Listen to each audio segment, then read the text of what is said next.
पश्चिम बंगाल के उत्तर दिनाजपुर जिले के चाकुलिया प्रखंड अंतर्गत चौघरिया गांव के रहने वाले पवित्र राय ने पारंपरिक खेती से हटकर अपना एक अलग रास्ता बनाया है। उन्होंने ड्रैगन फ्रूट की खेती शुरू की और धीरे धीरे उससे अच्छा मुनाफा कमाना शुरू कर दिया। वे ड्रैगन फ्रूट तो उगाते ही हैं, साथ साथ ठंड के मौसम में बची हुई जगहों पर स्ट्रॉबेरी की खेती भी करते हैं। पवित्र राय ने वर्ष 2015 में ड्रैगन फ्रूट की खेती शुरू की। अब वो अपने 3 बगीचों में ड्रैगन फ्रूट की खेती करते हैं। उन्होंने बताया कि धान की खेती के मुकाबले ड्रैगन फ्रूट उगाने में तूफान और बारिश से नुकसान होने का डर कम रहता है और मुनाफा भी धान से काफी अधिक रहता है।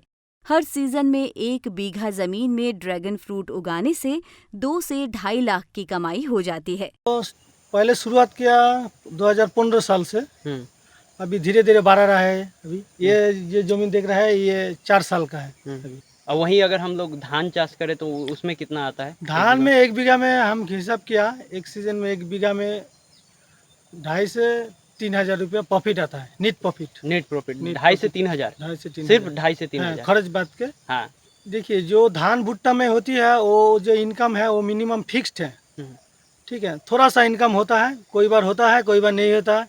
आप बारिश में कोई पानी में डूब जाता है, कोई झड़ झपटा होता है तो ख़त्म हो जाता है। चाषी का एक नुकसान होता है। ये नुकसान का कोई संभावना नहीं है।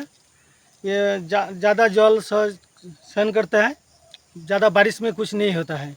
और इसका जो लाभ है बहुत लाभ है, लेकिन इसका जो खर्चा अभी शुरुआत का खर्चा ज़्यादा है, लेकिन उसके बाद इसका खर्चा 0 ही बोल रहा है, थोड़ा ज़्यादा से ज़्यादा कम है। पवित्र राय अपने गांव में ड्रैगन फ्रूट की खेती की शुरुआत करने वाले पहले किसान हैं।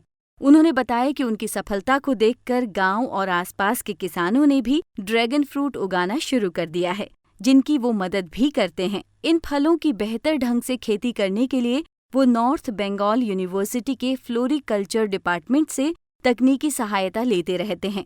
उन्होंने आगे कहा कि ड्रैगन फ्रूट से शरीर को आवश्यक तत्व मिलते हैं, इसलिए डॉक्टर मरीजों और खासकर गर्भवती महिलाओं को इसे खाने की सलाह देते हैं। हमारा पिताजी है, माताजी है, सब सहायता करते हैं। और इधर इस पर हमारा आसपास गांव कर रहा है अभी, और आसपास हमारा गांव का प्राय सभी घर में 1-2 ठो करके लगा रहा है अभी। अच्छा, मतलब आपने शुरू किया और सबको आपने ये कर दिया। इसका जो मेडिसिन वैल्यू है ये बहुत अच्छा है। डॉक्टर साहब ने ड्रैगन फ्रूट का प्रिस्क्राइब कर रहा है, और ज्यादा से ज्यादा कोरोना काल में हम इसका ये दिखाया इफेक्ट, हाँ, इसका कमाल देखा। ड्रैगन फ्रूट खाने से कोरोना का जो डर है वो बहुत कम जाते हैं। और विशेष करके जो उसका जो डेंगू वेंगू वगैरह वगैरह होता है वो ड्रैगन फ्रूट खाता है। और प्रेग्नेंट महिला के लिए ये रामबाण है। जिसका हीमोग्लोबिन कम है, ब्लड का प्रॉब्लम है, उसको हम कहेंगे जो दवाई खाओ, दवाई के साथ साथ कम से कम ड्रैगन फ्रूट लाओ। इसके उसका हीमोग्लोबिन 15 दिन के 1 महीना में बढ़ जाएगा नेचुरल तरीके से। ये मतलब खेती कर रहे हैं अभी ड्रैगन फ्रूट का, तो ये आप कहाँ से सीखे हैं? हम पहले टीवी चैनल में नॉर्थ बंगाल यूनिवर्सिटी का को फार्म है, वहाँ जो फ्लोरिकल्चर डिपार्टमेंट है, वहाँ फूल फल का रिसर्च होता है। तो को फार्म का प्रोफेसर है डॉक्टर अमरेंद्र नाथ पांडे है, हम उसको पांडे जी बोलता है, उसके पास से सीखा है। और वो बहुत सारे हमारा जो किसान है उसका सहायता करता है, नया नया टेक्निक, नया नया फसल से। मतलब ये जो ड्रैगन फ्रूट है इससे भी अलग कोई और भी कोई मतलब फसल करते हैं क्या? मतलब स्ट्रॉबेरी जो बोल रहे थे, नया स्ट्रॉबेरी चाष करते हैं, वही नॉर्थ बंगाल से चारा लेके आते हैं। इस साल का चारा आया, 8-10 दिन बाद स्ट्रॉबेरी करेंगे। ड्रैगन फ्रूट का साथ साथ इसका अंदर जो फाका जमीन है इसमें स्ट्रॉबेरी लगा देता है तो अच्छा प्रॉफिटेबल फसल है। उससे खर्चा बहुत कम है किंतु प्रॉफिट ज़्यादा है। तो नया नया फसल करने से चाषी का लाभ ज़्यादा होता है।